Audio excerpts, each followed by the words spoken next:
Bienvenue sur la chaîne Reconnais ta valeur, la chaîne qui t'aide à arrêter de fuir ou de te minimiser pour reprendre ta place avec plus de justesse, de sérénité en écoutant ta petite voix intérieure. Je m'appelle Marie Ménard et je suis profiler.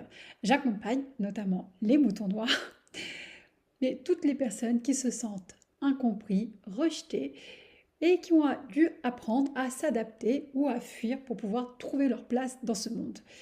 Et moi, j'aide ces personnes à plutôt reconnaître leurs vraies valeurs et assumer leur juste place sans culpabilité et sans se trahir, sans trahir ses valeurs. Une de mes méthodes préférées pour accompagner ces personnes, c'est la météo cosmique. Qu'est-ce que c'est? Comme tu adapterais ta tenue selon la météo, hein, en ce moment il n'arrête pas de pleuvoir en Bretagne, il y a aussi ce que j'appelle la météo cosmique, c'est-à-dire le mouvement des planètes. Et quand on est créatif, intuitif, on est sensible, hypersensible, on est très émotif, on est aussi très sensible en fait au mouvement des planètes. En fait, tous les êtres humains sont connectés au mouvement des planètes. C'est juste que les personnes qui sont plutôt contrôlantes, qui aiment dominer, avoir le contrôle sur tout, vont avoir moins de sensibilité, donc ils vont être moins perméables à ces énergies.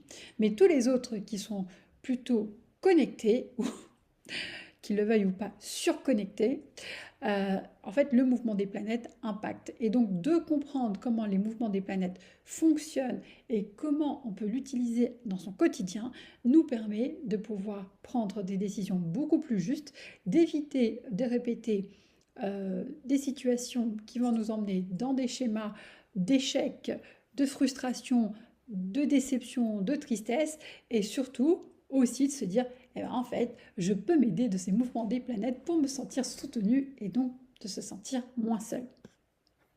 Voici donc la météo cosmique du 2 février jusqu'au 7 février. Si tu tombes sur cette vidéo à une autre date, sûrement ton âme ou ton esprit avait besoin d'entendre un message qui se trouve dans cette vidéo. Je te souhaite une très bonne écoute. Le mouvement des planètes, qu'est-ce que c'est? Dans cette météo cosmique, on va regarder surtout le mouvement de la Terre autour du Soleil. La Terre tourne autour du Soleil environ 365 jours par an. Et pendant les 365 jours, elle traverse les 12 signes du zodiaque, ça tu le sais. Par contre, ce que tu ne sais sûrement pas, si tu ne fais pas du design humain, c'est qu'elle traverse 64 portes pendant ces 12 signes du zodiaque. 64 portes, 64 fréquences qui ont une signification bien spécifique.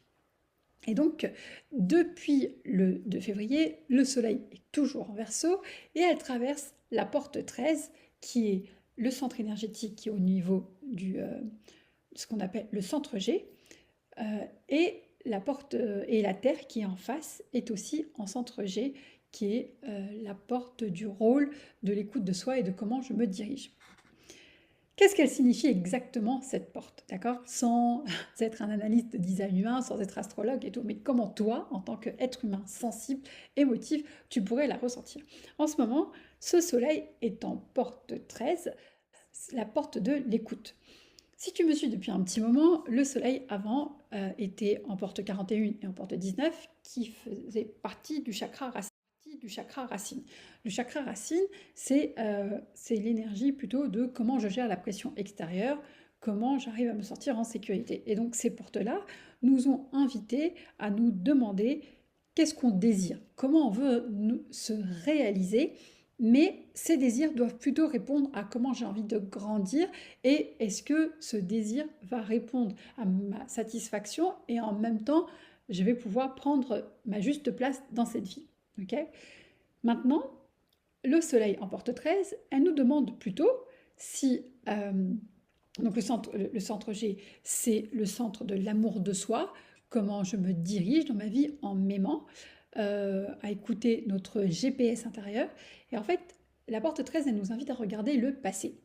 Comment a été notre passé, hein? C'est très rare que, surtout si on a pris de l'âge, c'est très rare que le passé a été merveilleux. Il y a eu forcément des épisodes, des scènes qui n'ont pas été forcément agréables, plutôt traumatiques, décevants, tristes, que soit tu t'en rappelles mais que voilà, tu as classé, ou même ça a fait tellement mal que ton inconscient, ton subconscient a fait en sorte que tu t'en rappelles plus de manière consciente, mais c'est quand même logé dans ton corps, dans tes cellules. Et donc, on te demande de regarder ce passé et de savoir est-ce que ce passé, il influence tes désirs? Est-ce que la direction que tu veux prendre aujourd'hui, elle est liée au passé? Est-ce que ce passé, s'il est plutôt lourd, empreint de beaucoup d'expériences négatives ou en tout cas de lourdeur, est-ce que il va plutôt t'empêcher à te grandir, à t'élever et à choisir la voie entre guillemets dont tu es digne, ou est-ce que tu vas te saboter par ce passé? Est-ce qu'il va plus prendre le pas?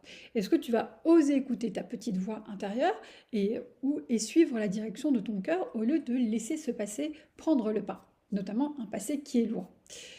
La porte 13, c'est vraiment une porte de réceptivité, d'écoute, de mémoire. Elle est là pour écouter, pour recueillir et te rappeler qu'il y a une trace. Elle ne parle pas que de toi, elle parle aussi de la mémoire du collectif, des autres, pas que de toi. Ça peut être de ta famille, de ton clan, de ta ville, du collectif. Et donc, des fois, c'est aussi d'écouter les histoires humaines des autres pour pouvoir aussi en tirer une sagesse. Et donc, si tu es aligné, pendant cette période, tu pourrais ressentir un besoin d'envie d'écouter les histoires des autres, la tienne, mais sans te dissoudre dans ce passé. D'accueillir les émotions de ce passé sans t'y reconnecter en se disant c'est encore moi dans ce présent. Est-ce que tu arrives à le regarder de manière observateur et plus te laisser happer par cette énergie du passé comme si tu le vivais aujourd'hui? Par exemple, je te donne un exemple. Moi, je sais que quand je repense au tsunami, la sensation de vague, elle revient en moi comme si je la revivais à l'instant présent. Après, est-ce que je me sens réhappée dedans, genre j'en ai peur, ou j'arrive à ressentir ce passé, à ressentir cette sensation que j'ai eue à cette époque, sans que je me laisse happer par ce passé. Donc, normalement, si tu es aligné, tu peux pouvoir ressentir des expériences du passé sans les émotions de l'époque, quoi. C'est une période où tu peux utiliser les histoires du passé, de savoir les raconter pour apporter une compréhension profonde pour toi et pour les autres. Et ça te permet d'être un témoin de ce passé qui va te permettre de prendre une direction sans te juger ouais, en étant détaché, libre. Si tu es désaligné, cette porte 13, pendant cette période, tu pourrais ressentir ce poids du passé qui ressurgit, quoi, tu vois. C'est des émotions de cette époque qui revient. Et du coup, tu pourrais ressentir que tu es envahi par ce passé, par les histoires des autres, et envahi, quoi, hein, tu vois, genre, tu es inondé par ça. Et donc, ouais, tu peux ressentir une lourdeur, si c'est par rapport à ton passé, une difficulté à tourner la page, ressentir de la tristesse, de la déception, de la colère, voire même de la résignation. Bah, si c'est le cas, ça veut dire que ce passé, bah, il a encore des chaînes dans ton présent, quoi. Et donc, si tu as su clarifier tes désirs, bah, normalement, tu vas savoir juste regarder le passé et se dire, ok, ça je garde pas, et je sais où je veux aller, comment je fais pour y aller et comment je fais pour construire. Par contre, s'il y a ces désirs que tu as envie de réaliser et que ce passé est toujours là, il pourrait t'empêcher de pouvoir réaliser ces désirs.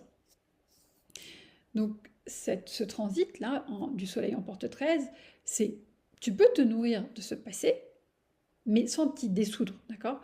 De ton passé ou même celle des autres, mais de le voir comme un carnet d'entretien d'un véhicule. Tu vois, c'est juste un carnet qui relate les faits, comme un livre d'histoire qui relate les faits, qui va t'empêcher de recommencer les erreurs aujourd'hui, de discerner.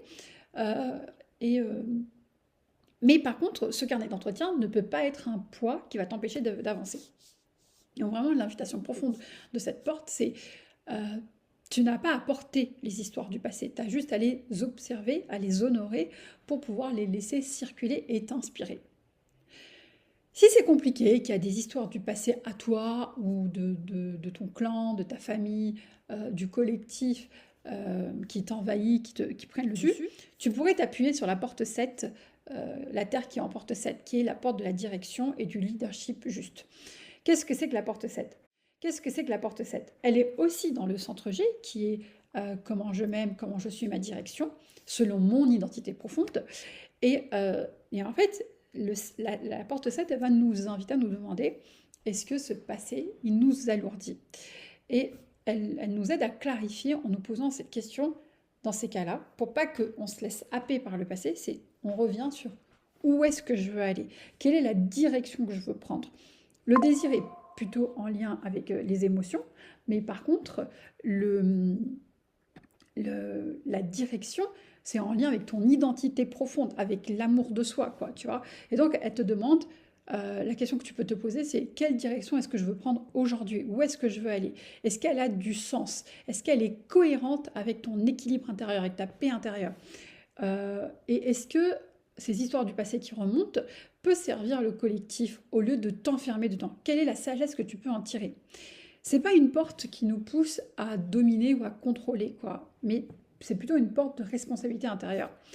Et donc cette porte 7, si tu es aligné, elle va te pousser à te poser les bonnes questions pour pouvoir prendre ta place, en tout cas suivre ta direction avec légitimité, sans te laisser alourdir par ce passé, d'assumer cette direction qui est claire, en prenant une décision de cet instant présent, et pourquoi pas inspirer le collectif depuis la sagesse que tu as tirée de ton passé ou celui des autres, et il faut que ça soit en lien avec une cohérence par rapport à toi.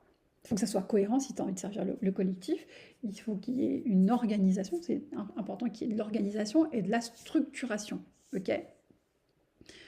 Par exemple, si tu gères une entreprise, tu es manager ou tu es chef, c'est comment voilà, en ce moment, le chiffre il baisse, j'ai besoin d'avancer, mais je regarde le passé, les faits, les chiffres, et je me dis comment je peux avancer. Ça ne veut pas dire que je dois faire culpabiliser pourquoi le chiffre il a baissé, mais j'en tire les conclusions pour pouvoir avancer.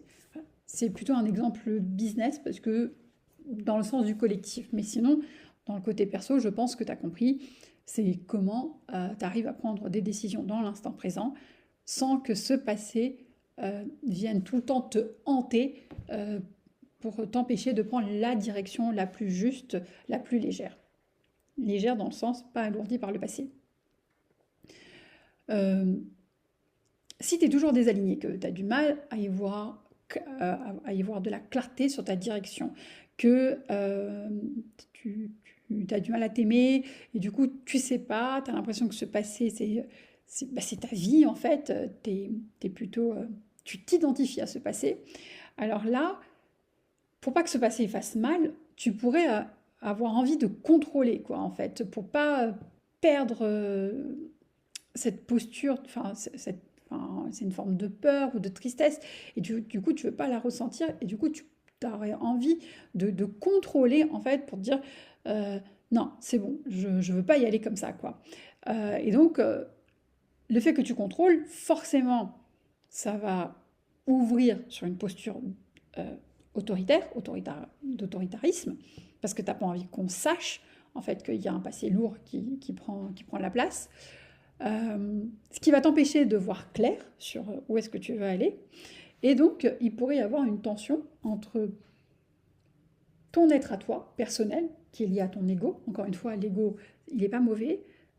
C'est le garant pour que tu ne souffres plus. En fait, lui, il se rappelle de toutes les situations qui se sont passées où tu as souffert. Il a tout enregistré. Même si toi, en conscience, tu t'en rappelles plus, lui, il a une mémoire hyper vive et il s'en rappelle très bien. Et donc, lui, dès qu'il voit des situations qui se rapprochent de près ou de loin, où ça va te faire ressouffrir, parce qu'à l'époque, tu n'avais pas su discerner ou tu n'avais pas les ressources pour pouvoir gérer ça, il va vouloir bloquer et contrôler. Et donc, il peut y avoir une tension entre cet ego et la place dans le collectif, parce que du coup, quand on est dans le contrôle, on ne peut pas trouver sa juste place avec les autres. Donc, le piège de cette porte 7, c'est que ton passé, ou le passé de ton entourage, devienne la vérité et que ton histoire personnelle va donner le rythme, la décision pour les autres. En fait, tu vas imposer ton histoire, enfin ta vérité aux autres, quoi. Alors que si tu arrives à te dire, ok, où est-ce que je veux aller, comment je veux y aller, qu'est-ce que je veux plus, qu'est-ce que j'accepte, qu'est-ce qui est non négociable, qu'est-ce qui est négociable, euh, qu'est-ce que j'en tire comme conclusion du passé, alors là, tu pourras montrer la voie pour toi-même et pour les autres en étant en paix avec ce passé. C'est, c'est une énergie, en ce moment, ça pourrait ne pas parler à tout le monde, c'est une énergie qui peut beaucoup plus parler à des personnes qui managent, ceux qui sont parents avec des enfants. Ça peut être, par exemple, si on reprend l'exemple des parents avec des enfants, c'est peut-être que quand vous étiez petit et que vous n'arriviez pas à faire vos devoirs à l'école, vos parents étaient super stricts avec vous, et bien du coup, vos enfants, un de vos enfants, pareil, il fait pas ses devoirs, vous pourriez reproduire le même schéma du passé, alors que vous-même, quand vous étiez un enfant, ça vous plaisait pas que vos parents vous traitent ainsi. Et pourtant, vous laissez ce passé donner sa conduite. Et en fait, là, le centre G, qui est l'amour de soi, l'énergie de l'amour inconditionnel, c'est est-ce que c'est juste de traiter un enfant comme ça? Comment je peux l'aider à lui donner envie de faire ses devoirs, d'avoir envie d'apprendre, euh, mais pas de la même manière que moi, on me l'a fait quand j'étais petit, que j'ai trouvé injuste en fait, hein. Voilà, donc c'est un transit qui pourrait pour moi hein, plus parler pour les gens qui sont beaucoup en connexion avec des autres, avec des liens de management transversal, vertical, horizontal. Enfin, quand je dis transversal, c'est il n'y a pas de, il y a un chef et on est en dessous du chef, mais il y a beaucoup de connexions. Quand on dit plutôt vertical, bah, j'ai un chef et moi je suis en dessous, ou plutôt je suis chef et j'ai quelqu'un en dessous. Voilà, il y a des connexions, mais en fait, notre interaction toujours avec l'autre, c'est toujours lié en fait à notre place dans le présent, dans le passé et par rapport au futur, quoi. Notre futur, il peut toujours être changé par rapport aux décisions qu'on prend dans l'instant présent, si ce présent est détaché du passé, qu'il a juste su tirer les leçons du passé, euh, faire en sorte que le passé ne le hante pas et de se dire, voilà, je suis une meilleure version de moi-même. Chaque pas, chaque jour, chaque pas, je fais un pas pour aller vers, vers ce renouveau, même si je peux avoir une grande histoire, un grand passif euh, où ça peut être vraiment dur. C'est vraiment une période où ça peut nécessiter beaucoup de courage, surtout pour des gens qui ont un passé très lourd, mais c'est aussi ce qui va faire que vous pouvez vous transcender. Donc cette porte, elle nous invite à nous poser la question, c'est qu'est-ce que tu as appris du passé et en fait vraiment dans l'instant présent, quelle direction est-ce que toi tu as envie d'incarner? Est-ce que tu veux ressembler à tes parents, ce qu'ils ont fait alors que quand tu étais enfant c'était pas juste? Quel type de manager est-ce que tu as envie d'incarner? Quel type de dirigeant est-ce que tu as envie d'incarner? Quel type d'entrepreneur est-ce que tu as envie d'incarner? Si c'est dans les relations amoureuses, voilà, quel type d'amoureuse est-ce que tu as envie d'être? Quel type d'amoureux est-ce que tu as envie d'être vis-à-vis de ton partenaire? Voilà, il faut plutôt le regarder d'un point de vue relationnel. Côté numérologie, nous sommes en février, donc en mois 3, dans une année 1. Le 3 symbolise la reliance, le pont entre notre monde intérieur et le monde extérieur, l'authenticité, la spontanéité. Et en fait, l'année 1, elle nous invite à initier, à semer des nouvelles graines, à oser, à recommencer pour, comment dire, on vient de quitter en fait ce cycle de 9 ans en fait. Donc normalement pendant toute l'année 2025, la vie nous a demandé de tirer les leçons du passé et donc là, je repars tout le monde part dans un nouveau cycle de 9 ans et là, je vais semer des graines pour reconstruire un nouveau cycle ou créer un nouveau cycle en ayant tiré les leçons du passé et qu'est-ce que je garde, qu'est-ce que je garde pas et comment là-dessus j'y vais. Donc ce 3 en année 1 nous invite à nous reconnecter à nos ressentis, à retrouver notre authenticité, à nous exprimer de manière spontanée, avec la joie, la fluidité, et aussi de continuer à semer des nouvelles graines qui sont plutôt en lien avec notre vie de rêve, en fait, la vie idéale qu'on a envie d'avoir, quoi. Si j'ai envie d'être une femme sereine, joyeuse, rigolote, et ben, qu'est-ce que je fais au quotidien pour rester sereine, joyeuse et rigolote, quoi? Si je m'énerve sur ma fille parce qu'elle fait pas ses devoirs, ou si par exemple je me culpabilise parce que j'ai pas fait mon yoga, et ben en fait, ok, idéalement j'ai envie d'être une femme joyeuse, rigolote et sereine, mais dans les faits, c'est pas ce que je fais, quoi, en fait. Et donc là, on revient à retrouver en fait son énergie de son enfant intérieur pour pouvoir avancer. Donc voilà, pendant cette période, vraiment, vu que ça peut être un peu lourd, vraiment prends le temps de souffler, de jouer. Hein. Moi, hier, j'ai joué avec ma fille à un jeu de société, c'était super marrant et tout. Donc, prends le temps de jouer, de souffler, d'aller danser, d'aller faire du sport, de rire, de passer du temps avec tes amis, d'être plus léger. Voilà, c'était tout pour la météo cosmique. Si ça a résonné en toi et que tu as envie de soutenir cette chaîne, n'hésite pas à laisser un pouce ou de partager cette chaîne. N'hésite pas aussi à dire en commentaire ce que tu as ressenti pour pouvoir inspirer les